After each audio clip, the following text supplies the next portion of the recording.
Assalamualaikum warahmatullahi wabarakatuh. So my name is Nurul Madihah Sabri with metric number 050513. So today, our group will be presenting the first step in the 4-step problem-solving processes, which is defining public relation problems.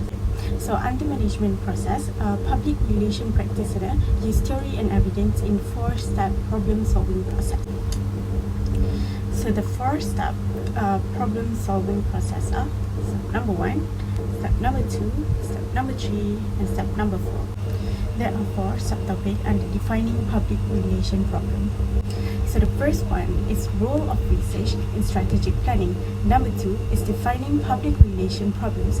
Number 3 is problem statement, and last but not least is the research process.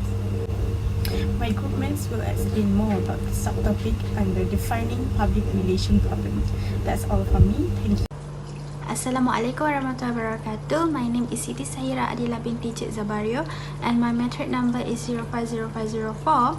And for now, I will continue the presentations on the role of research in strategic planning. So, let's go. What is the definition of research? Research is the systematic gathering of information to describe and understand the situation, also to check out assumptions about the public's and public relation consequences. Its primary purpose is to reduce the uncertainty in decision making. So now the role of research in strategic planning. The first step is to monitor the social, technical and political environment. So a research helps the practitioner to present and propose proposal with supported evidence and recommended solutions. So without a research, the practitioners will not be able to present or give out ideas based on the theory. Okay, so now we'll talk about the research benchmark model. So it starts from preparation, implementations to impact. This model shows the continuous nature of how a research starts from planning, managing and evaluating the public relations program. Okay, so this is the timeline of the benchmarks model. It starts from preparation, before the program, during the program, and the impact after the program. Next one is the stages in the benchmarks model. The first one, preparation. It discusses about the adequacy of background information for the program, appropriateness of the message and activity content, and the quality of message and activity presentation. While implementation talks about number of messages sent to the media and activities design, number of messages and activity implementation, and the last one, number of who receive the messages and activities. Okay, the next one is impact, which is the last one. It discusses the number of people who learn the message content, number of people who change their opinions, change their attitudes, and number of people who behave as desired. Also, number of people who repeat the behavior. And last but not least, social and cultural change. So the last one is the complication of a research. Usually it happens when the employees don't know how to conduct the research, and when the organizations and the clients don't think it is necessary. So I think that's all from me. Thank you. Hello guys, welcome to channel. Hi guys, I'm Fatin, Aida, Aina, Binti, Abdullah 050549. It's actually not a vlog. I just made this simple video to share with you about research attitude and listening as systematic research in defining public relations problem. I hope you guys can stay focused and I will make it simple and sweet. So I will start with the research attitude. I was often asked why research is not often used in PR. I would say that maybe some of you think it is not necessary, or maybe some of you do not know how to conduct it. But public relation really need research orientation, because it is to define the problem situation and to formulate the strategy that you need to do.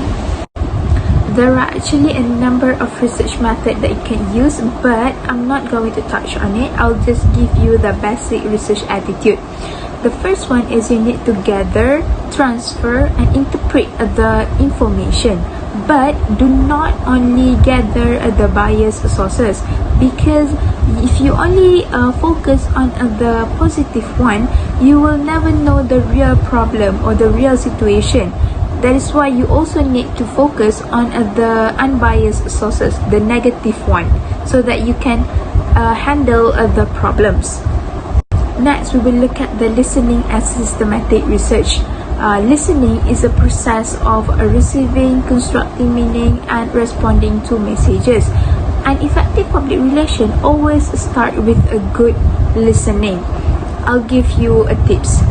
For you to be a great public relation, you need to be an attentive listener. How? Alright, let us look at how an attentive listening works. First, they need to catch the rumors before it is expand and become part of the public perception. Because nowadays, rumors, they spread faster than the news. That is why an attentive listener need to catch the rumors before it becomes the perception of the public. That's all from me. Thank you. See you. Bye-bye. Bye-bye. Thank you. See you. Assalamualaikum warahmatullahi wabarakatuh. My name is Nurul Najwa Binti Latif and my metric number is 050253. So today I'm going to explain on defining public relations problems. When we talk about problems in public relation, it often is related to crisis.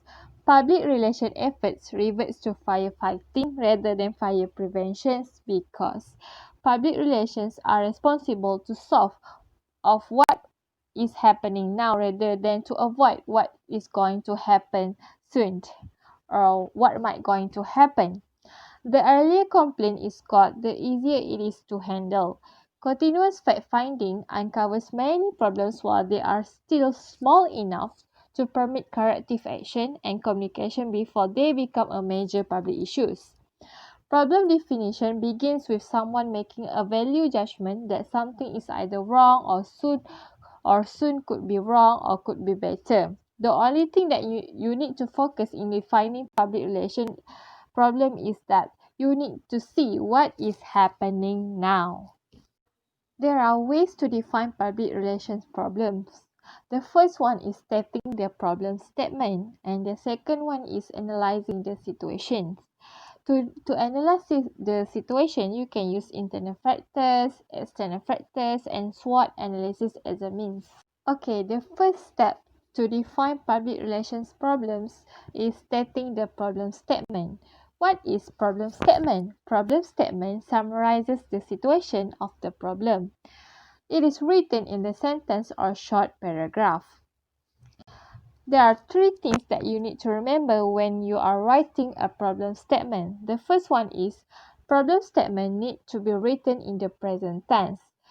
It is to describe the current situation.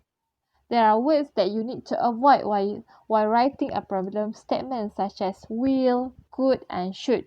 These words address some desired future state. The second one that you need to be more careful when you write a problem statement is that the situation, the problem situation must be described in specific and measurable terms. There are questions that you can ask while to write the problem statements such as what is the source of concern? Where is this a problem?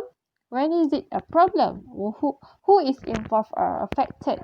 How are they involved or affected? And why is this a concern to the organization and its public?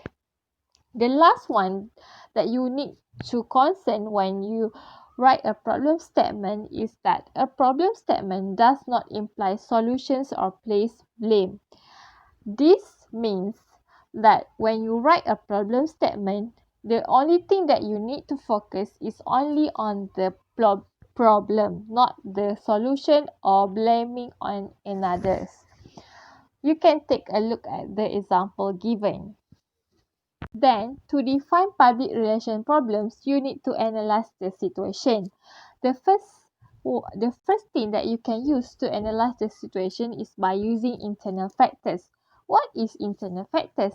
Internal factors is a complete collection of the situation, which is involve the history, forces operating on it, and those who involve or affected internally or externally.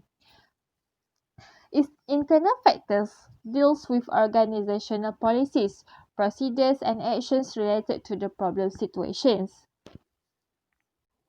When you are about to analyzing a situation using internal factors, you can refer to the statement of the organization's mission, charter, bylaws, history, and structure. Or you can take a look at the list, biographies, and photos of key officers, board members, and managers. And the list goes on, and you can take a look at the PowerPoint given to you. For your information, under internal factors, we have communication audit.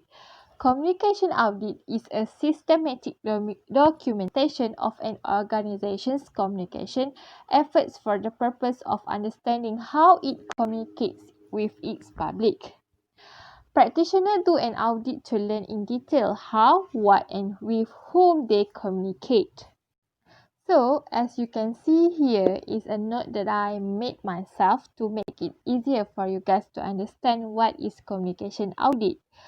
Communication audit is when PR, public relations practitioner, use organizations' communication vehicles such as newsletter, annual reports, brochures, press materials, websites, and video programs to help them analyze the problem situation. They then will rate the effectiveness of various communications vehicles, like I said earlier, through the basis of accuracy, timeliness, and usefulness. Then they will use the results to improve the content, the design, distribution of publications, or might they will discontinue communication vehicles that are not achieve their desired result. Okay, now let us move on to the next factors that can be used to analyze the situations, which is the external factors. External factors is a gathering information about stakeholders, what they know, how they feel, what they do that is related to the problems. External factors, also known as stakeholder analysis or public relations audits. External factors is the process of identifying who is involved and who is affected in situations, which means external factors is the process where the company identify which stakeholder that affected within the problem that is happening. External factors are used to monitor how organizational policies, procedures, decisions, actions, and goals affect the others. Moving on, we are going to be answering a few questions arises under this topic, which is how could planners develop actions and communication strategies without a detailed understanding of and empathy of the target public. So the first question is, how much do people use information in the problem situations? The answer is communication is effective only if receivers see a need for information. It is dependent on situation analysis research to make people actually feel a need for and use information related to a given problem situations. The second question is, what kind of information do people use or seek? The answer would be the information that respond to audience needs rather than the interest of the source are based on knowledge of what information different people want. The third question is, how do people use information? So the answer for this third question would be, people use information in various ways. A receiver only see information as useful if they think it is relate to what they think important to them. So the last question under this topic would be, what predict information use? The last answer for the last question would be, information use can be predict when people are in the decision making process and how they see themselves in the situation, whether they are involved or affected is what determine whether they will use the information or not. The last but not least, PR practitioners can use SWOT analysis to help them in analyzing the problem situation.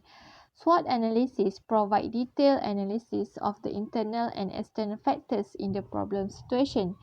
S stands for strengths, W stands for weaknesses, O for opportunities, and 3 for threats.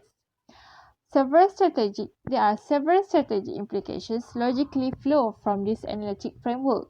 The first one is S and O, strengths and opportunities. These two will build on organizational strengths to take advantage of opportunities in the external environment. The second one is ST, strengths and threats. These two will help to build on organizational strengths to counter threats in the external environment. The third one is WO, weaknesses and opportunities. Weaknesses plus opportunities will help to minimize organizational weaknesses to take advantage of external opportunities. And the last one is WT, which is weaknesses and threats. Weaknesses and threats will minimize both organizational weaknesses and environmental threats. I think that's all from me. Thank you. Assalamualaikum and hi everyone. So now let's move to research method. So what is research method? So research method is the strategies, process and also technique to collect the data. So it is important to understand the process and also the concept. So in PR, this allow us to develop strategy in order to conduct a campaign, to operate strategically and also to measure the effectiveness of public relation. So under research method, it can be two, which is informal method and also formal method. So what is informal? Informal means that the data was collected by opinion and also personal interpretation. So it is qualitative. So for the formal method is based on the fact. So it is can be qualitative or quantitative. Now let's see the informal method. So what is informal method? Informal method is the collected on basis by PR manager from the source inside and also outside of the organization. So it is like they collect which is the opinion in conversation. So we just in this method we're going to explore and also identify the problem, detect the problem, but not describe all the problem. So next, okay, this is the method under informal method, which is the B9. Today I'm going to explain only 4. So the first one is the personal contact and observe. So it is like skill in sizing up people awareness, opinion and belief. So in this like PR, for example PR, we're going to adapt in that group and will be in-depth discussion. It's like to create the hypothesis. So next is the key informers. So it is like by the expert and knowledgeable person. So it can be like reporters, author, professor, any leaders. So the next one is the focus group. So focus group is like to explore the people opinion about our proposal or our idea. So in this like it is like for example 6 to 12 people we're going to seek from the representative that we target audience. We're going to see and discuss about the specific idea. Okay, now the last one will be community forum. So what is community forum? Community forum is an online meeting where people share their knowledge, opinion and also the problem. So it can be like open town hall meeting, which is specified for the employee, which is and the next one will be a community arrangement meeting, which is for stakeholders, community leader. So I think that's all for me. Let's move to Aisyah. Okay, I got you. My name is Syarifah Binti Alawi and my metric number is 050241. So the one is advisory committee and boards. Advisory committee and boards sometimes can be more useful than a single group session. They are for a long running programs and issue. They gather information from the community that they serve as a continuous feedback mechanism for detecting possible changes in public opinion. They provide effective forum to increase interaction, participation and in-depth probing issues. They are given in an earnest consideration or it will backfire to the company. Although they provide valuable information, they cannot substitute for formal approach to determine the actual distribution of opinion and reaction. The next one is ombudsman or ombuds officer. Ombudsmen listen to the concerns of internal organizational publics. They review organizational policies and mediate dispute between the organization and the employee. They are proven useful for its feedback and ideas for solving problems while it is still manageable. They rely on people who seek out the opportunity to make their feelings and complaints known. It is an informal information gathering method in the government agencies. There are two types of ombudsmen. The first one is that they true to the roots of the original and they investigate and solve the problems. They are independent authority to the actions and the complaints. The second one is that the issue of best mix-up is always there to defend the bureaucracy and build the illusions of a responsive organization.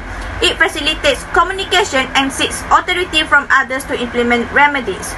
In other words, the first type is that they are honest and sincere with their jobs, while the second type is that they only want to defend the company that they represent. The next one is call-in telephone lines.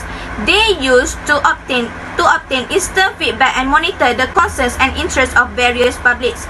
They give the organizations a chance to respond to customers, but also to continuously update a public interest, information and reaction. They must be used with sincerity. They can provide early evidence for detecting potential problems and public opinion. They cannot substitute for describing the frequency of the problems or the distribution of opinions among the stakeholders. Mail and email analysis. It is another economical way of collecting information. It reveals areas favor and disfavor as well as information needs. They are useful for detecting concerns and problems before they become widespread. It is served as an early warning signals of situation that needs attention and may indicate a need for formal research.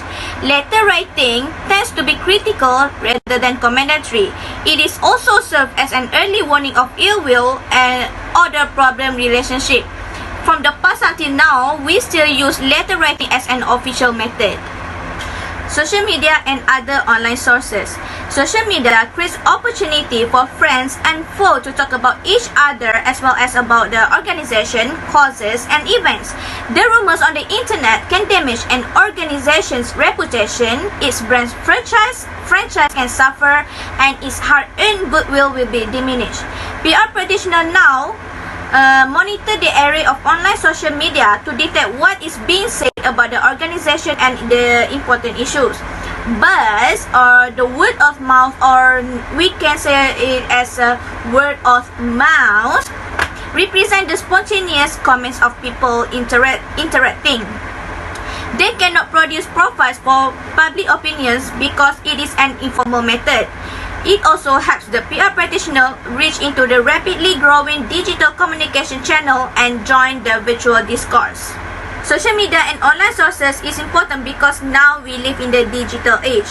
Besides, nowadays everything is done online because we are not be able to go out because of COVID-19. So social media and online resources is very important nowadays for an organizations. The last one is field report. They are district agents, field representatives, or recruiters who live in travel the territorial that they serve. They have been trained to listen and observe, also to be the eyes and the ears of an organization. All subjective reports such as field reports must be used with caution. It is served best as an early warning to detect situations that may call for more thorough formal investigation. Assalamualaikum warahmatullahi wabarakatuh. My name is Nurul Fatihah Binti Saiful Azwal and my matric number is 050525. Both formal methods and informal methods share the same purpose, which is to gather accurate and useful information. Formal methods is designed to gather data from an entire population or group of from a scientifically representative portion of a population using objective measures. Formal methods help to answer the questions that can be answered using informal methods. Here is a flowchart for designing a research project. Formal methods can be applied only when research questions and objectives are clearly determined before selecting the research design. Systematic formal research help practitioners to make accurate statements about publics based on evidence drawn from scientifically representative samples. There are three formal methods used in conducting research. The first one is secondary analysis and online databases.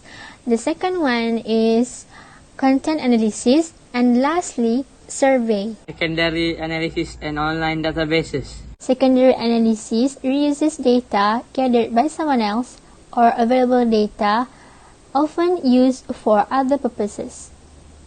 Numerous governmental and commercial organizations conduct national, local, and regional surveys. Most organizations have research staffs to track local public opinion trends.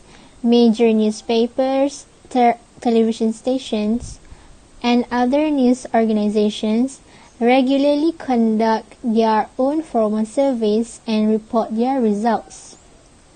Most public agencies can provide listings of data sets and publications. Additional analysis of available data sometimes can help you to answer the questions that not asked in the original analysis, and of course it can cost you less rather than conducting research. Special interest publications and scholarly journals regularly publish research data. Practitioners use services from online database companies to access and search through news and technical publications, business information services, market research, financial reports, government records, and also broadcast transcripts. Of course, Google search can be used, but the validity of the data is sometimes can be doubtful. Content analysis. Content analysis is the application of systematic procedures to objectively determine what is being reported in the media. Content analysis includes press clippings and broadcast monitor reports. They indicate only what is being printed or broadcast, not what is read or heard. They do not measure if the audiences actually learned or believe message content. For example, a content analysis of newspaper clippings provides a useful measure of what messages are being placed in the media, but does not indicate the readership or impact. Media content analysis employ a more systematic method rather than the usual informal method or unsystematic scanning.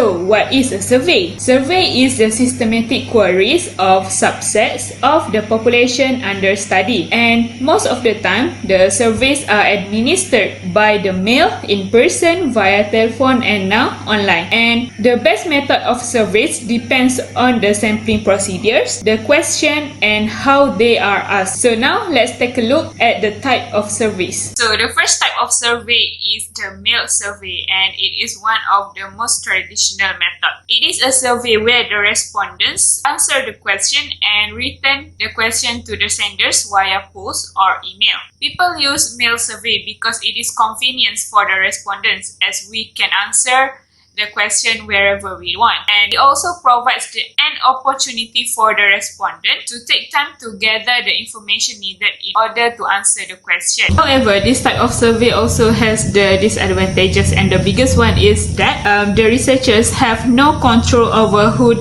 responds the questionnaire, and it's also resulted to the low response rates, and there is also no assurance that the intended respondent completed the surveys. Now, let's discuss about the second type of survey, which is in-person survey, or known as face-to-face administration. This kind of survey is conducted by multiple interviewers in different locations. And one of the essential elements in this kind of survey is the interviewer training. Most of the company use this kind of survey because it has higher response rates compared to mail survey, and it also has greater flexibility in dealing with the respondents. And this kind of survey also gives an opportunity to observe and record the reaction that are not covered by the questionnaire. However, this kind of survey needs greater research costs And also, sometimes the respondents may answer the questions differently when they are facing an interviewer.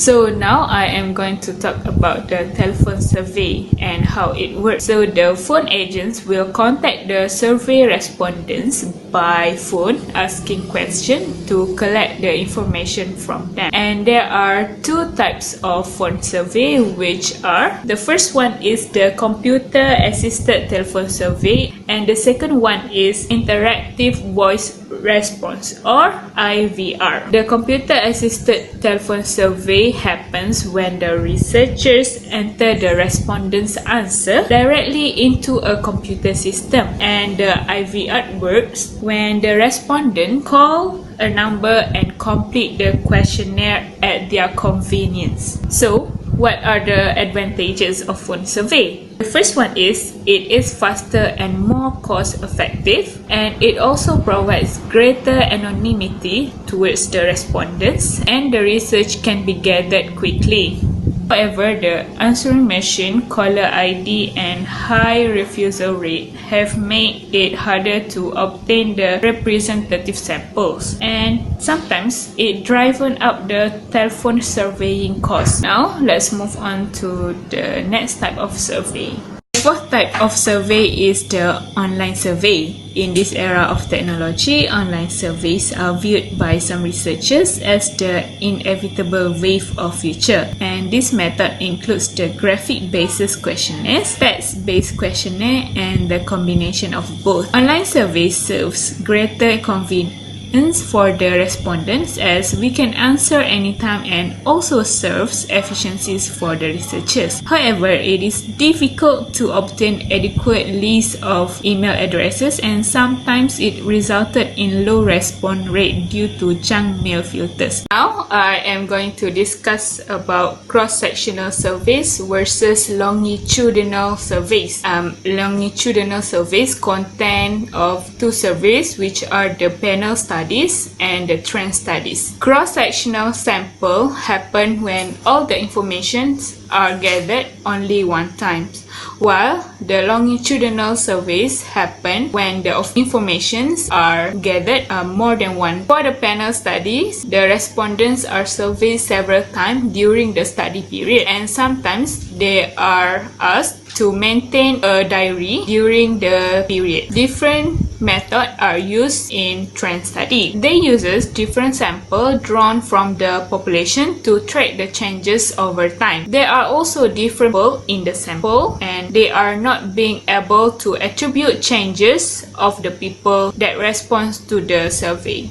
Summary, this topic highlights some of the approaches for gathering the formal and informal information needed to understand and define the PR problem situation. The second one is research are often viewed as a necessary step for evaluating a program impact. Benchmark data serves as a basic of monitoring the program in progress. The essential ingredients that make PR management functions are: first one is the research initiate, the second one is monitor, the third one is conclude the problem solving process. Mr. Oyen, do you want to say something? Oh no, my baby doesn't understand English. So thank you for listening to our video.